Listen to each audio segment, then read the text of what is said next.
This book has outsmarted every genius who touched it. Pages of strange plants, pages of unfamiliar stars, pages of a language that refuses to be a language. The Voynich manuscript arrived in the West centuries ago, but it feels like a message from another mind entirely. Scholars opened it expecting a herbarium or a farm manual. Instead, they found drawings that are almost right and words that are almost words. The handwriting is fluent. The ink is old. The script obeys grammar-like rules, but it maps to nothing we know. For decades, people thought it was a hoax, a clever forgery, a medieval prank designed to baffle. But then scientists did something a prankster couldn't fake. They radiocarbon dated the parchment. The ink sat on pages from the early 15th century.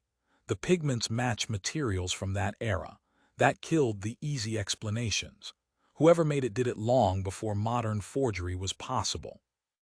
Modern cryptographers treated it like a codebook and found patterns no random scribble would produce.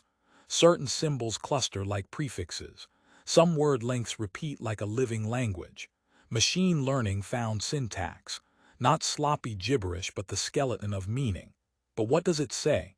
That's where the mystery deepens. The illustrations add another layer of impossible clues. Plants that don't match any known species, cosmological charts that look like constellations from a different sky, and folding diagrams that read like medical procedures for parts of the body that aren't quite human. Some pages hint at recipes. Others feel like poetry. A few reveal microscopic ink corrections, tiny strokes someone made over and over, as if thinking through an idea with a needle. Recently, teams fed the manuscript into neural networks trained on hundreds of languages and ancient scripts. Patterns emerged that point to a natural language, but not one we can map to Latin, Arabic, Hebrew, or any known tongue. Another theory says it's a constructed language used by a secret school of knowledge, an intentional privacy mask for dangerous ideas.